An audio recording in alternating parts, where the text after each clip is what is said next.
Salibonani, thanda kulibingelela ngegama lenkosi yethu Jesu. Siyambonga uNkulunkulu ophinde wasinika elinye ilanga, elinye ithuba lokubana sizwe ilizwi lakhe, sibe sesilungisisa ubudlelwano labanye abantu. Sihloko sithandeka uqhakathekile ukulungisa ubudlelwano labanye abantu. Bayasidinga empilweni zabo abanye abantu, lathi siyabadinga. So uqhakathekile asikhulumeni kuhle labanye abantu, sikhulumeni kuhle ngabanye abantu, siphileni kuhle, sincedisana nene empilweni kukho konke izikhathi zonke. Okunye uqhakathekileyo umlimi usinika amathuba ukubana silungise ubudlelwano bethu laye uNkulunkulu osezulwini. Akuthatha ithuba bale iBhayibheli, uthatha ithuba unyenyezele abanye abantu ngelizwi likaMlimi, uthatha ithuba ukukhuleke, uzikhulekele, uphinde ukhulekele abanye abantu. Siyadingana empilweni, ikakhulu endleleni yokukholwa.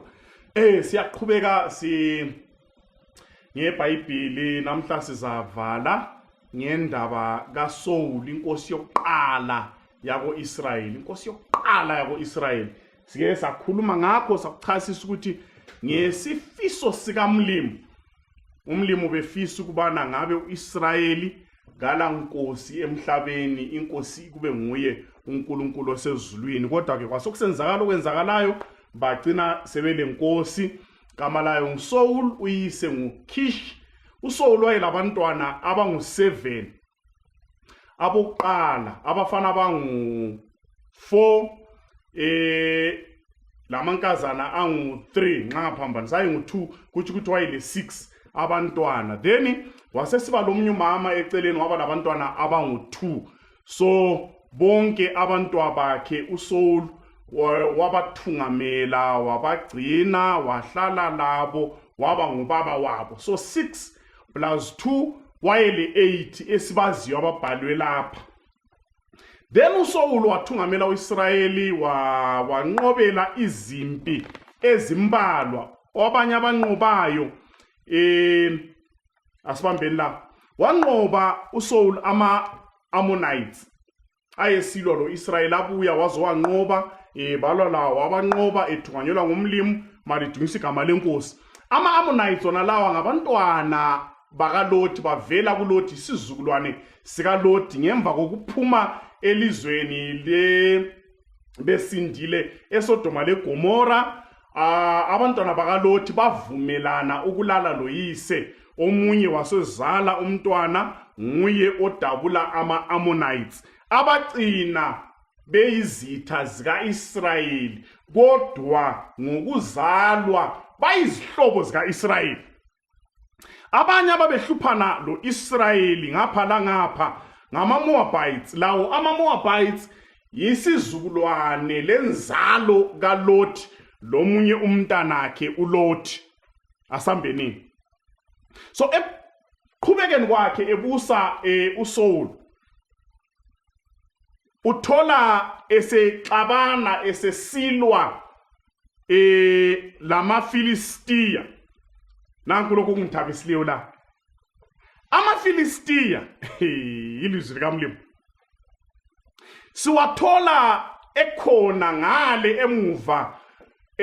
Ngemva kukaZamcolo uNowa wayelabantwana bakhe abangena emkolweni abangu3, uJafet, uHam loShem. Then amaFilistiya avela kulolu hlangothi. Afuthi lizwi likaMlimi soqhakathekile sikubambeni lapha empilweni. Ungabuxabana nabantu, uzakulwa lezihlobo zakho, ube lenhloni kwelilanga selihlangana kwenye indawo. Ku-chapter 10 siyakuthola, ungabala u-chapter 10 ivesi ngu13 usiya phansi, uzathola ukubana amaFilistiya asuka kuHam, ba-anda ama-Hamites, abantwana bakaHam, abantwana bakaNowa. Then uAbraham usuka kuShem. So amaFilistiya lo-Israyeli basuka ukhokho wabo nguNowa, kube sokubuya kube loHam loShem, kuphuma amaFilistiya, kuphuma uAbraham, kuyezalwa uIsrael labo babeyizihlobo baseduze laba bantu kodwa baba lempi bangahlalisani kwaba lokuhlukuluzana kakhulu lalaba bantu so qakathekile empilweni sinanzelele singaxabani labantu kungenzakala ugcine usuxabane lezihlobo zakho lanxa kungasozihlobo zakho ungaxabani labantu kasiphileni kuhle labanye abantu asiqhubekeni iBhayibheli so then iBhayibheli yasifundisa lapho ukuthi undoda lo kunzima la wathatha umsebenzi omkhulu wangawuqakathekisa manje ngisho njalo yena waseqakathekisa isikhundla nothi lokhu asephakathi kwakho lamela kwenzi asuzweni umehluko la qakathekile ukuthi singaqakathekisa isikhundla esiphakathi kwaso kuphela kasinanzeleleni lama responsibilities abuya le position yona leyo sibe sesenza lokhu esikhangelelwe ukubana sikwenze ikakhulu nguNkulunkulu osezulwini ku chapter 11 wanqoba wakhulula abantwana isigaba esithize sabako-Israyeli abasebehlutshwa ngama-Ammonites efuna ukuthi abenze izigqili wasesithi inkosi yama-Ammonites buyani libe ngaphansi kwethu lenze itreaty lathi lalelani la lingenza lokhu sizalikhipha ilihlo wonke umuntu sizamkhipha ilihlo lika-right ukuze siyangise u-Israyeli ngicela sikubambe lokhu sibambe namhla sikubambe insuku zonke umlimi kazange avume kasozavuma ukuthi uIsrael ayangeke kavuma ukuthi uIsrael ayangeke kwezolo kasozavume lathi uIsrael ngokukholwa ukubana siyangeke wenzelani ukuthi angavumi ukuze avikele ibizo lakhe ngabe sewasiyekela umlimi kodwa uyasincedisa asondele asikhavele esenzele ibizo lakhe kuphela wabavikela wavikela ibizo lakhe kwaliwa uSaul wathungamela wabanqoba chapter 12 sike sakhuluma uSamuel evalelisa omunye obhalayo uthena inkulumo kaSamuel ekhuluma ngokuthi waphila njani labantu wayezama ukuletha kuSaul ukuthi yena phila impilo enhle njengomthungameli wesizwe sikaNkulunkulu ungarobhi umuntu ungathatha ama bribes ungazondi umuntu ungabi le favor phila kuhle labantu ngoba uphakathi komsebenzi omkhulu wokuthungamela abantu bakaNkulunkulu asambeni siye ku chapter 13 chapter 13 uyahamba empini uSaul nxa esempini khona ngale uyethuswa yibunengi bearmy efuna ukuthi izom-athaka angasathembi umlimi athembe ama-numbers athembe ukuthi uIsrael umnengi okungakanani akhangele ama-enemies abone bebanengi esabe singathembana sithemba abantu sizakhangela ukuthi thina siwiki ngaphi sethuke kodwa singathemba umlimi sizabakwazi ukuthi lanxa thina singenelisi uJehova wethu uyenelisa asibambeni la nxa ebona besiza amaFilistiya ezom-athaka amaFilistiya kuvesi ngu5 emanengi abanye ku-Israel baqalisa ukubaleka bacatsha bathini kuthiwa uSaul wasesihlala eGilgal lamasotsha ayelayo walinda and he waited verse 8 he waited for 7 days the time set by Samuel but Samuel did not come to Gilgal and Saul's men began to scatter. So he said, bring me the burnt offering and fellowship offering. And Saul offered up the burnt offering Just as he finished making the offering, Samuel arrived and Saul went to him to greet him. Ngokwethuka mhlawumbe lokuchawa luvalo, ngokwesaba inamba yabantu abam-athakhayo, wasekhohla ukwethemba uNkulunkulu osezulwini. Mani ngizama ukucela, mani ngincenge, mani ngicele sobe sadika. Emhlabeni sisempini, kwelanga uyavuka uthalaza ngapha, ukhangele ngapha, ukhangele ngapha, ubone wena usurrounded yizitha. Uthola ungasela manje uqhuqa, kuthiwa babekhupha uSaul lamadoda ayelayo.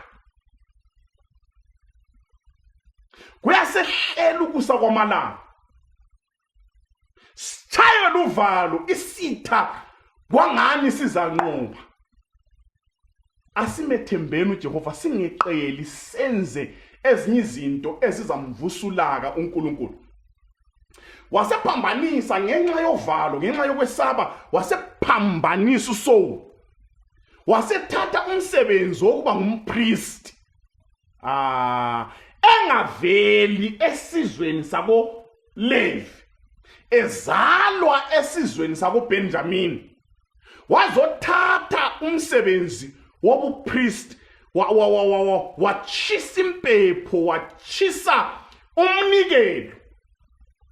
Ungabala eBhayibhelini nxa umuntu ade phambanisa ikakhulu ngomsebenzi wobupriest, uNkulunkulu bezonda, azonda thukuthele ngalowo muntu, ngoba lo umsebenzi bekumele uphathwe kuhle, ngoba kulethemba loluntu ngaphansi kwelanga ngomsebenzi wobupriest. Umpriest wonke wayemele uKristu osincengelayo, omile kathesi esandleni sokunene sikayise, uyasincengela njengo-high priest. So akungeni loba ngubani ochawa nguvalo, kungena abakhethiweyo ngoba ngumsebenzi oqhakathekileyo okuncengela uluntu, okunika uluntu ithemba. But uSaul sephomba ukudobha awenze nje. Asambeni, what have you done? Samuel asked. Saul replied, when I saw that the men were scattering, and that you did not come at the set time, and that the Philistines were assembling, lana ephambanisile, gaqali ngokuxolisa, uqala ngokublame uSamuel, uqala ngokufaka ama-excuses ngabanye abantu. Kudayi phela ngithe ngiyathalaza ngabona abantu sebebaleka, sebehamba, sengisala ngingedwa. Number 2, la uphuzile. Ubuthe wena uzabuya ngo-2, khathi sikwazi wacha u-4, ngilokhe ngimile ngihlezi, ngabona abantu sebebaleka, ngabona abantu sebehamba, sengisala ngedwa. Number 3, ngathi ngiyathalaza ngabona isitha sesondela, bengiyakwenzani? Hayi, la uya-understand, la uyabona. Ngamanye amazwi ayisithi wena ngawuthe ufika lapha Samuel wangixolisa ukuthi uphuzile, ungaqali ngokumbuza ukuthi ngenzeni, ngoba ongikwenzileyo kungenxa yakho. Problem le weakness kaSaul ayelayo ikwehluleka ukuvuma engaphambanisa. Sakuthola futhi laphambili. Ngicela sikubalekele lathi khonokho. Bhayibheli lithi uNkulunkulu uthembekile nxa sizivuma izono zethu. uNkulunkulu uthembekile. He is faithful if we confess. Asiyekeleni ama-excuses. Ngenxa ukuthi wena uthe, lawe nkosikazi ngenxa ukuthi uthe, yikuthi lapha eChurch bathini, yikuthi ngale bathi, asiyekeleni ama-excuses. Nxa siphambanisile sivume omunye komunye, nxa siphambanisile sivume izono zethu kuJehova osezulwini, uthembekile uzasixolela. Ungabuye umbuzo uthi ngenzeni, kungophuzileyo. Kwakuyitest leyi okumela ipasa, wahle wafeyila. Lalelani asambeni la. I thought now the Philistine will come down against me at Gilgal, and I had not sought the favor, the Lord's favor. So I left. So I felt compelled to offer the burnt offering. Ngibona abantu sebebuya lapha bengitshaya lapha ngakakhuleki ngicela ifavor kumlimi. Sihlaba sithanda kasingethuki. Asimethembeni othembekileyo. Singayekela kumethemba umlimi sizakwenza amanye ama decisions esicabanga ukuthi afavor thina kanti ayalwa lentando kaJehova. Sicine sisephula ubudlelwano bethu lomlimi, sicine sidonsela abantu esibathungamelayo, abantu abakhangele kithi egodini lesono. Abantu bethu badonseleke kulahlweni ngenxa yokwesaba. Singethuke endleleni, kasimethembeni othembekile, kasihlalene elizwini likaJehova. Kwesesikhathi nxa uthalaza kungani uzanqotshwa, awusoze unqotshwe. Asimethembeni uJehova, ngumalusi wethu, yinkosi esithungamela insuku zonke. Lalelani la. Phezu kwento lezi, lingazikhangela into lezi. Ama reasons awaqambileyo angu-3 angu-4 avalid. Ungawacheka lethambo sibili. Wayeqinisile Samuel wayesephuzile. Wayeqinisile abantu basebeqalisa ukubaleka. Wayeqinisile iarmy yamaFilistiya yayisondela. Wayeqinisile sibili. But khonokho ayekuqinisile kwakungamniki ilungelo lokwephula intando kaJehova. Kwakungamniki ilungelo lekudelela umsebenzi wobupriest.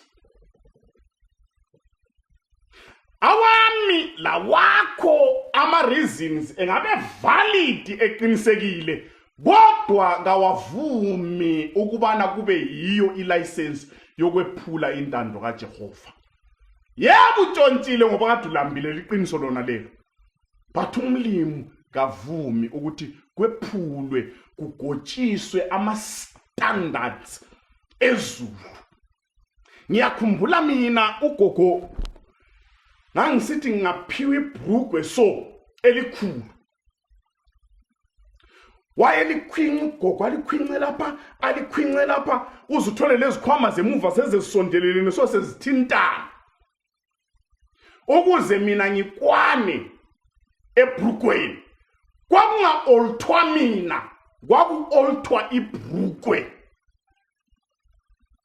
So umlimi kasoza olthe standard sakhe ukuze thina sifithe. Uza alter thina ukuze sifithe ku standard sezulu. Mela sivume ukuthi umlimi ngehli, thina kumele sikhwele. Singazikhweli singamandla ethu, sikhwele ngamandla ezulu. Asivumeni umlimi asu-olthe ukuze siyenele sifithe kuma standards ezulu. Akwalileyo ukwalile singakulahla. Uyazi wadana uSaul, wadana uSamuel. What you have done a foolish thing. You have done a foolish thing. Noma amaFilistiya ade sebuya, noma abantu ade sebehamba bekumele usale wedwa la umile. Wenzela abantu, and you have done a foolish thing. Langa liphumile, umnyaka phelile, umnyaka uza kuphela, inyanga iphelile, umlimi uthena entweni zonke ozenzileyo, khangela inengi lazo, you have done foolish things. Usithi uvikele impilo yakho, usithi uvikele ukukholwa kwakho, kanti uyaphuma entandweni kaJehova. Singaphumi entandweni kaJehova. Asinanzeleleni, asihlaleni entandweni ekaJehova lendleleni kaJehova. Asibaleni lapha kubuhlungu la. Buhlungu. Thengibhala iBhayibheli lapha ngethuka kakhulu. Asibambeni la. You have not kept the command of the Lord your God.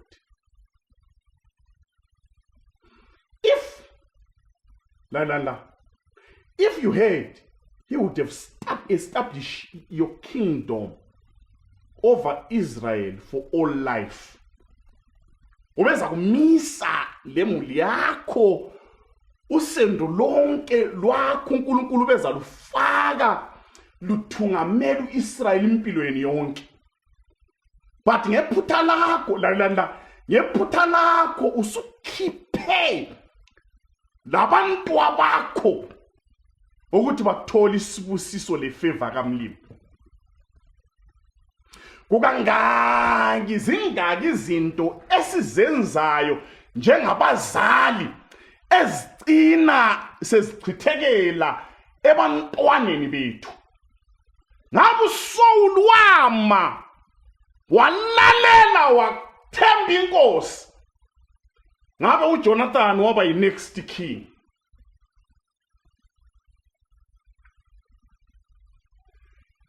But uSamuel uthi sokuyilahlile la ngenxa yakho. Sokuyaphela ubukhosi endlini yakho sobuphelela kuwe enxeka kuwe. Sebuphelela kubukhosi. Bonke ababuya ngemva kwabo soze babe inkosi ngenxa yakho. Ngabe ulalele ilizwi likaMlimi. Umlimi uyafaka umbuso uhlale endlini yakho. Abanye imoti yahliphelele kuwe. Sekusiyale abantu abakho labazukulu bagade umchova lo Zupco babe ngabaka mam5 ngoba wena ulapha awenzanga intando kaJehova. Indlu yaphelela lapha, inotho iyaphelela lapha ngoba wena uphezulu lapho umlimi ekwenzela ifavor kawugcinanga intando yakhe abe sekhipha ifavor.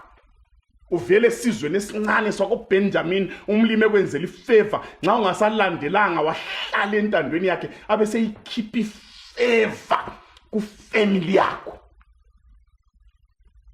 Sokwadlula kuSaul kithi it's not too late. Kasibuyeleni entandweni kaJehova ukuze labantu abethu bathola isibusiso esivela kumlimi. Lalelani la kubuhlungu lokho.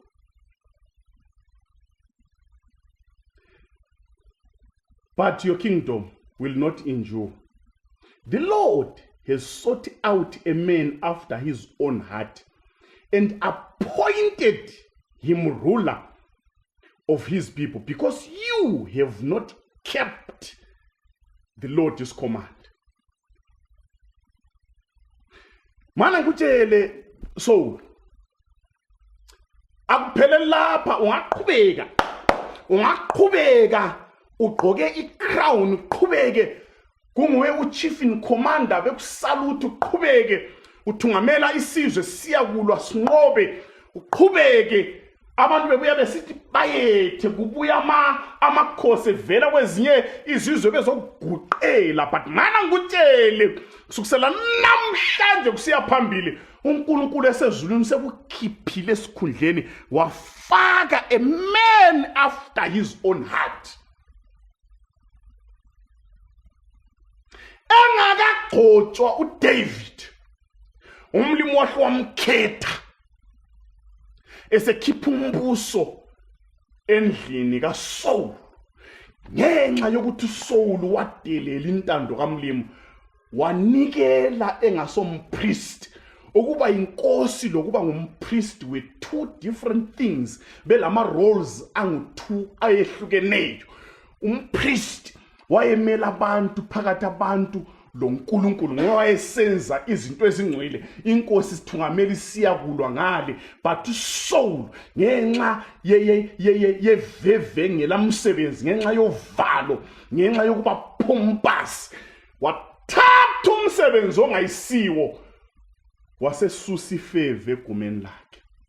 Wathi wamtshela uSaul ukuthi hayi ungabe usenza kwabo sebesithi bayithe inkosi sithi si celebrate le birthday yakho but wena uyabusukhichiwe ngoba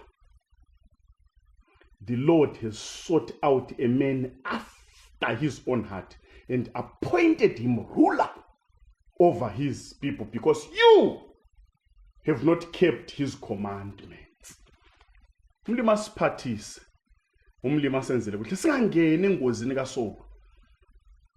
Singazitshaya isifuba size sikhohlwa ama-boundaries okumele sicine kiwo njengabantu benkosi ngoba kuza konakala endleleni, asambeni.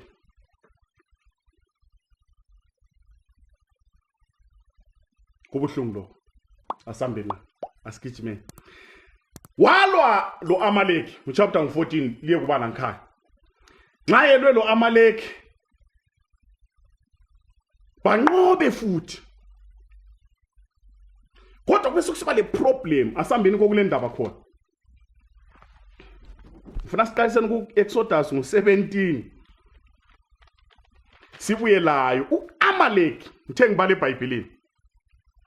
Ungani ayikona ngani uAmaleki ngumzukulu kaIsu.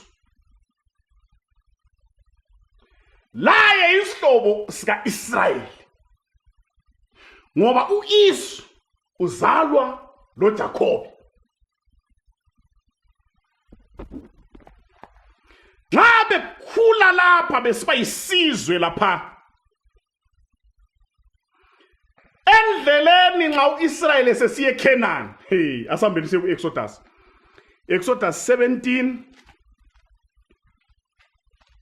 sadlula kiyo. Laphana uMoses azayehlala phezulu kwelitshe bambamba izandla phakamisa izandla uIsrayeli alwe anqobe nxa izandla zisehla uIsrayeli ehlulu. Chapter 8. Chapter 17 verse 8. Then Amalek came and attacked the Israelites at Rephidim. And Moses said to Joshua, choose some of our men and go out and fight the Amalekites. Aseqeni siyefika laphana ku verse 14. Then the Lord said to Moses, then the Lord said to Moses, write this on a scroll as something to be remembered and make sure Joshua hears it. Hey.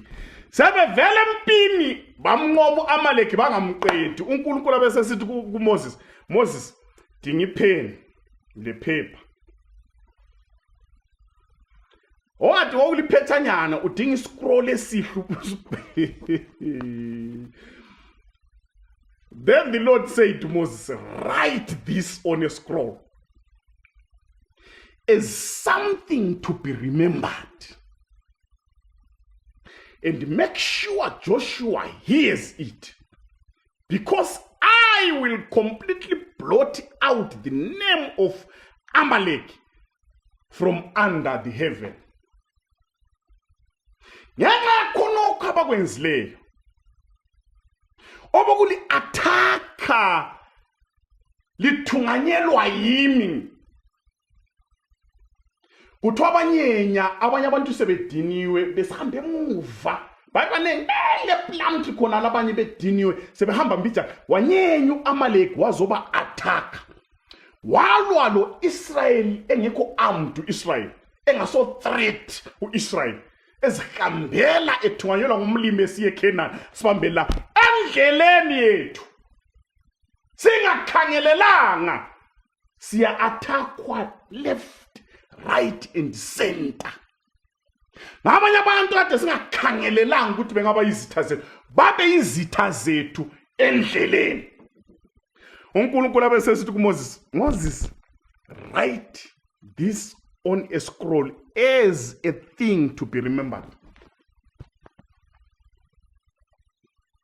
Moses built an altar and called it, the Lord is my banner. He said, because his hands were lifted up against the throne of the Lord, and the Lord, right, indaba yona liya ukuthi wayiphamisa izandla banqoba zingehla kwasokubhalwa phansi ukuthi uAmaleki kayekelwa kumela edwedu. Sihambeni ku Deuteronomy la uyabhala ngayo uAmaleki yana lo, right? Deuteronomy 25 verse 17 to 18. 25 17 to 18 asambeni sigijimeni siyafika laphana masinyana.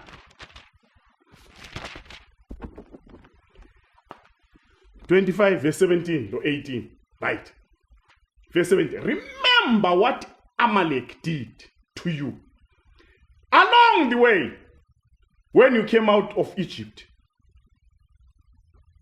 When you were weary and worn out, they met you on your way and attacked all who were lagging behind. They had no fear of the Lord. Lingakhohlwa wayesevalelisa la nxa selifikile elizweni umlimi eselihlalisile lelo lizwe lesithembiso lingakhohlwa uAmaleki akwenzayo ukuthi walinyenyela abantu bediniwe abantu behambe emuva ogogo besemuva walinyenyela wazoli attacker into eyibuhlungu kakhulu ukuthi wayengamesabi uNkulunkulu olithungamelayo.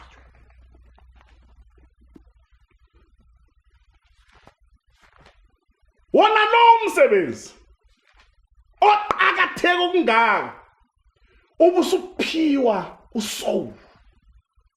Chapter 15 kaFirst Samuel.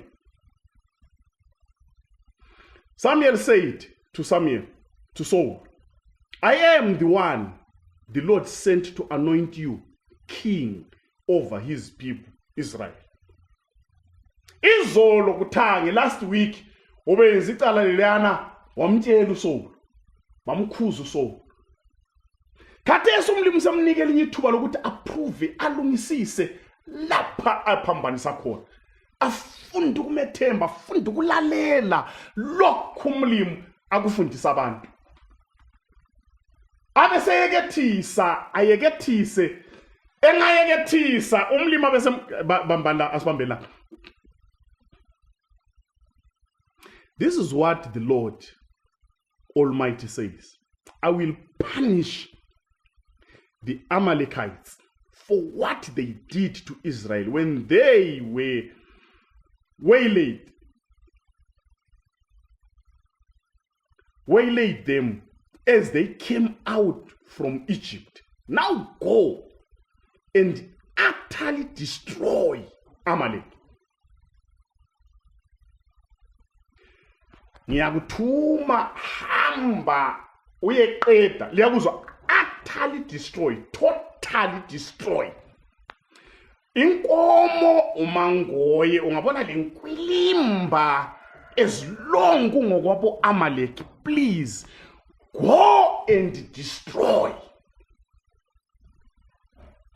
Go and utterly destroy. Into leyayibhaliwe kwavulwa iscroll watshengiswa laye uSaul ukuthi umlimi uyakunika iona njengenkosi yako-Israyeli ukuthi into le eyabhalwayo yabekwa nguwe okumele uyigcwalise. Hamba and utterly destroy. Akulanto yabo kumele ichiwe. Do not spare them. Put to death men, women, children and infants, cattle, sheep, camels and donkeys, cats, pigeons, chickens, whatever belongs to the Amaleks, utterly destroy. Ngoba kulento abayenzayo. Right, asambe. Abephuma ehambe empini lamasotsha amaningi efika khona ngale. Wala wabulala abantu. Bathe bebhizi bebulala bantu babhoda ngale babona kule nkalakatha yama Breman sowalelunda. Hlobo yenkomo. Breman wabona kulani futhi sibanda. Amabhuwa goats. Wabona kulama bhuwa goats inkalakatha ezingaka. Wabona kulama beef master. Wabona amabhiza. Wabona ama 2-in-1, wabona ama flat screen ama TV, wabona ama sofa lana twathinta sokuphume into ufaka inyawo.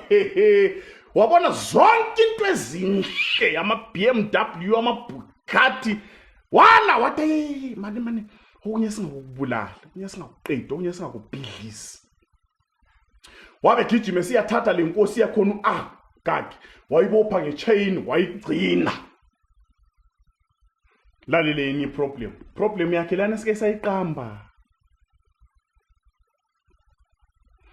Then the word of the Lord came to Samuel. Verse 10. I regret that I made Saul king because he had turned away from me and had not carried out my instruction. Esezulwini umlimi wadana ingilosi zagobisa amehlo zadana.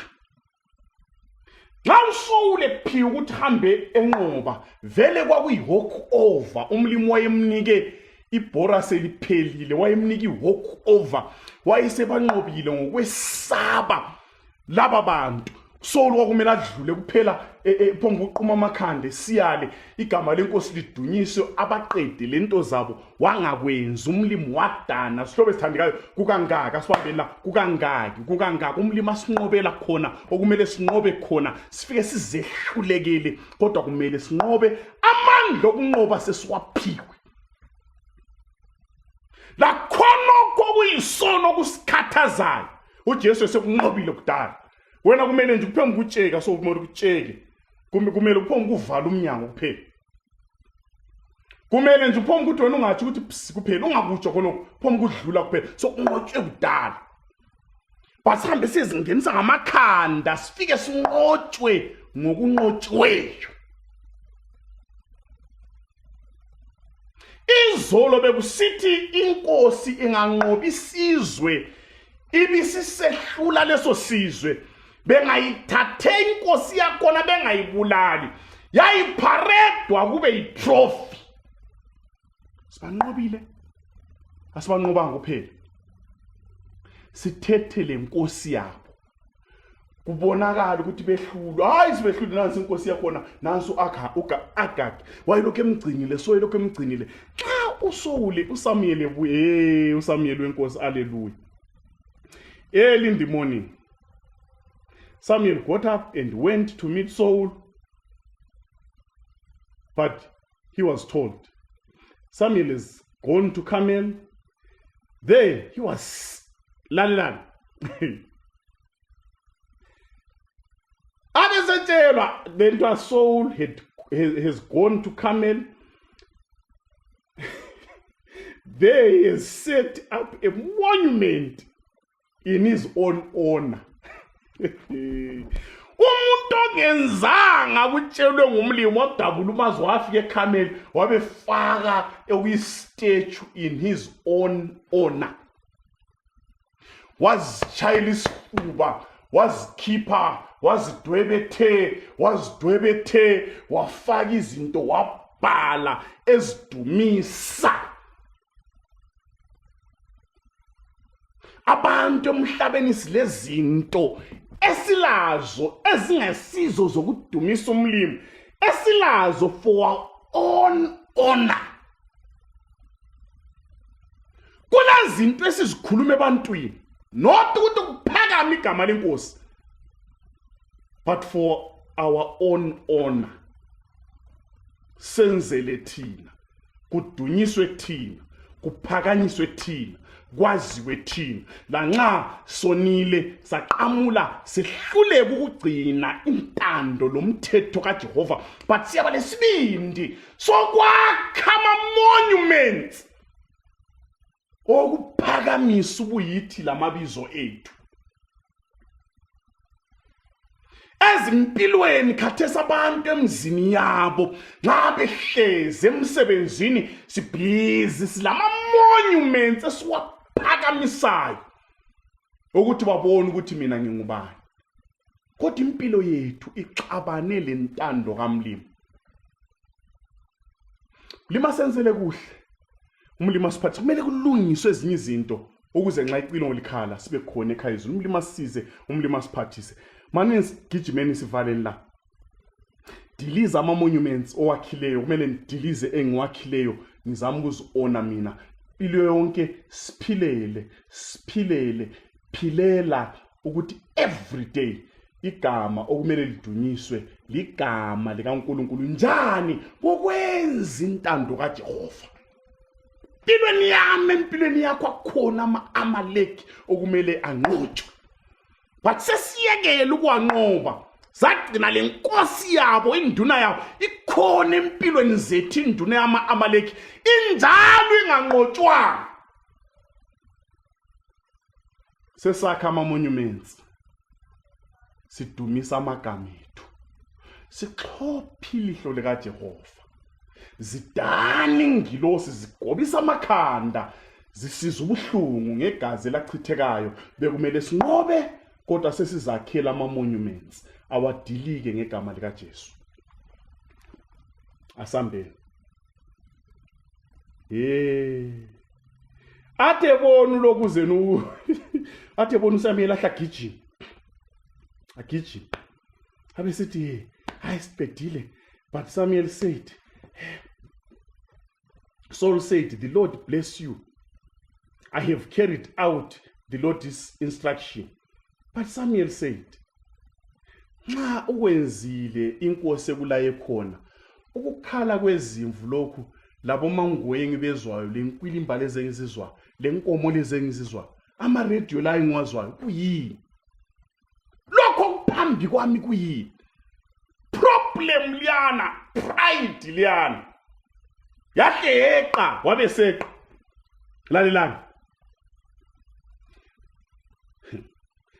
Verse 15, Saul answered, the soldiers brought them from the Amalekites and spared the best of the sheep and cake for sacrifice to the Lord your God. But we totally destroyed the rest. Kaguqi phansi athi mayi babose ngiphambanisile mlimxolela uthi lambe ngigijima ngisiyale ndoda abantu banengi laba bangeke mbone yonke into mina isenzakala. Bengigijima ngathi ngithi sengiphumule lapha ngambona amasotshe sebuye sekudonsa. Orobayi babuyela kokunye kuvela le, okunye kuvela ngale, okunye kuvela bakuletha khona apha zona izinkomo ayisime ngikhomandileyo ngamasotsha. Qala watena ngophuzile. Mbona abantu sebehamba. Ngabona amaFilistiya sengikhanga. Namuhla uthi yena wena ayisimi. Khona kokuzwayo ngamasotsha. But iBhayibheli kalitsho ukuthi wawakhuza amasotsha. Nguye wayesoloke yami imoto amahama esoloke egqoka amajacket ekhipha ekhangela inkunzi esithi le ungayibhrida la le kuyaphuma inkalakatha yenkomo. Xa uSamuel esekhuluma naye ngazisoli, ngaphenduki, ngakhali, ngacela ukuthethelwa kumlimo. Uthatha lelo cala afaki excuse athi ngamasotsha. Ukangaki siphambanisa intando kaJehova, sisuke lapho siblame umakhelwane, sisuke lapho siblame ibandla, sisuke lapho siblame umkethu, sisuke lapho sicatshe ngabafundisi, sisuke lapho sicatshe ngomumo welizwe, sisuke lapho sicatshe ngokuthi singabantu benyama. Kulokuthi sisuke lapho siguqe sikhale ngoba uthembekile, nxa sizivuma uyasithethelela.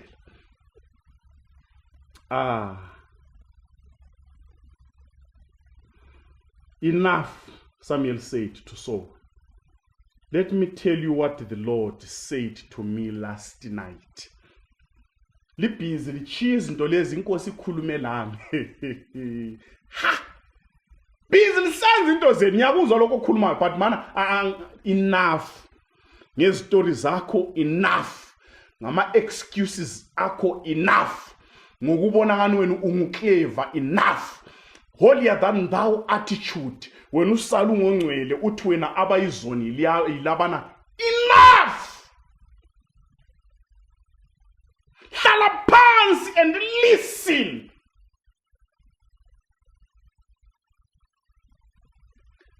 Okathi untshela khona ngamagama akho, ngamazwi akho, ngumcabango wakho. Hlala phansi ngikutshelwe inkosi izolo libhizi lisenza khona okade likwenza. Lalela. Tell me. Saul answered. Samuel said, although you were once small in your own eyes, did you not become the head of the tribes of Israel? The Lord anointed you king over Israel, and he has sent you on a mission, saying, go and completely destroy those wicked people, the Amalekites. Wage war against them until you wipe them out. Why did you not obey the Lord? Why did you pounce on plunder and do evil in the eyes of the Lord? But I obeyed the Lord, said Samuel. I went on a mission, said Saul. I went on a mission, ngenzile konke, ngadestroy ama-Amalekites, ngenzani. The soldiers took sheep and cattle from the plunder, the best of what was devoted of the Lord, in order to sacrifice them to the Lord your God at Gilgal. Usejikela uNkulunkulu kasathi ukuthi the Lord our God, sesithi the Lord your God. Samuel, ayisimi ngamasotsha, angikwazi ukuthi ngutshele njani namntana.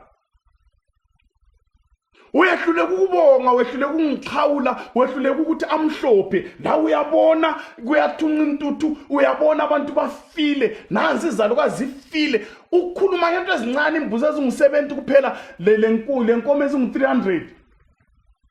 Why ungakhangela ukukhula engikwenzile? Ayisimi ngamasotsha. Xa ungabuzwa lokho angikwazi ukuthi ngenze njani.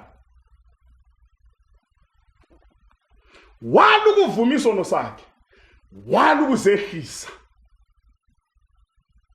Siyala ukuzivuma, siyala ukuzehlisa, silwa lentando kaJehova izikhathi zonke. But Samuel replied, does the Lord delight in burnt offering and sacrifices as much as in obeying the Lord?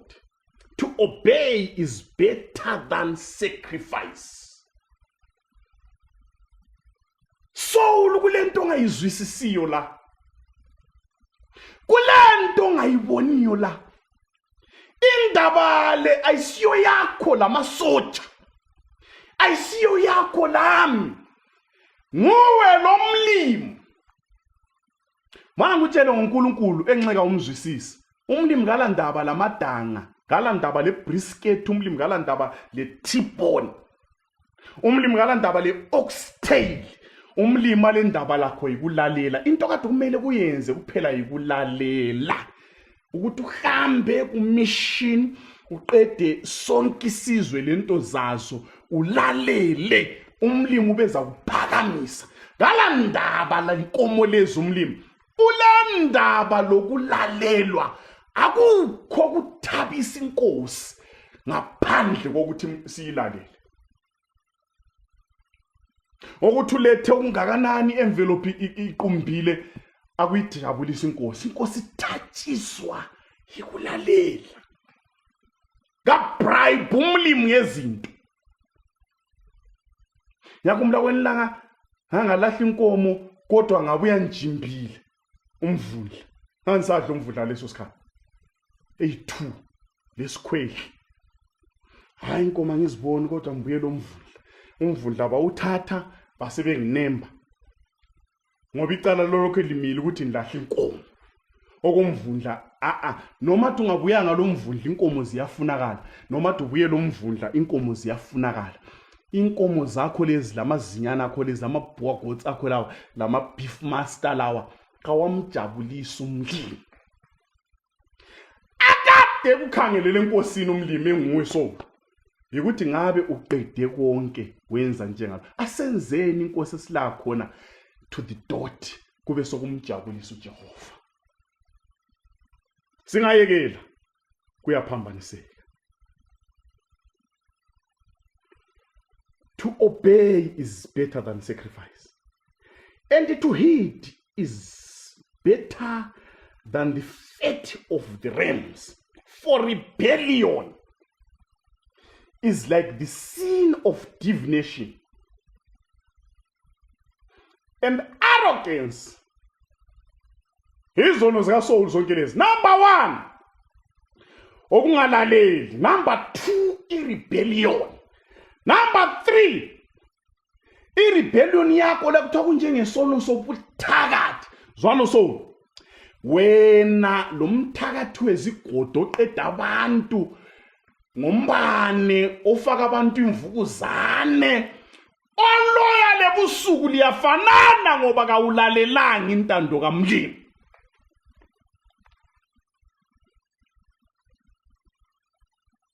And arrogance. uSaul wayele problem ye-arrogance. Kwakulento equbuka phakathi kwakhe azizwe kunguye umuntu yokuziphakamisa yokukhukhumala. Arrogance is like the evil of idolatry. Khonoko okwehlela uSaul kuyasehleli arrogance. Umlimi nxa u-arrogant ubona ngumuntu ufanana xathi lo muntu okhonza izithombe.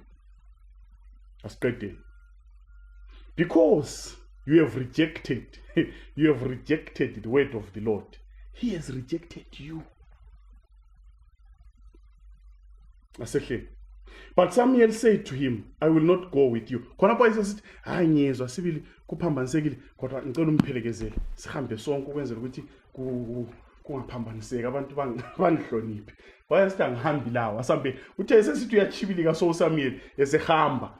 uSaul wabebamba ijacket yakhe yabidabuka. uSamuel wabechibilika wathi uNkulunkulu sewudabulile wawuthatha umbuso endlini yakho uzanika umakhelwane wakho ongcono kulawo. Emasphathisi akuphumi arrogance. Asifundeni ukulalela, asifundeni ukuhlala entandweni kaJehova. Namhla insuku zonke it's not too late kasuzeni kuJehova uNkulunkulu lomusa uNkulunkulu lothando ahlale entandweni yakhe umlimi asenzele kuhle. Asikhuleke nini babolungile osezulwini. Insuku zonke senza ukuphambanela intando yakho. Sicela usixolele ususinika amandla okubuyela ngakuwe. Hlala lathi sihlale lawe. ngoJesu siyakhuleka. Amen.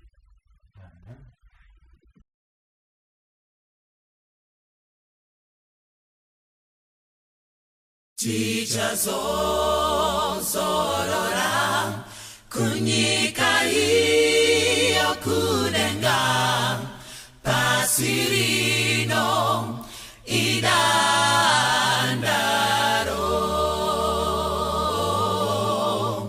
tofeka ziremba koronane nguachena Jesu anapukuta misodzi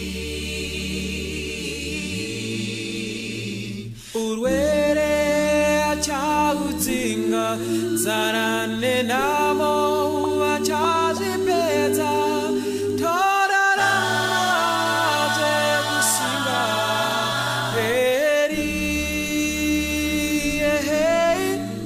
hakuna kuparadzana nevadekanwa zvakare zvapfuura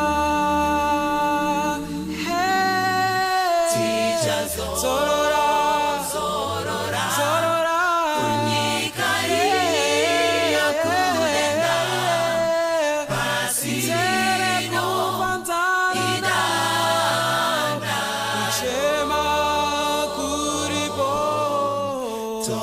Tichapeta korona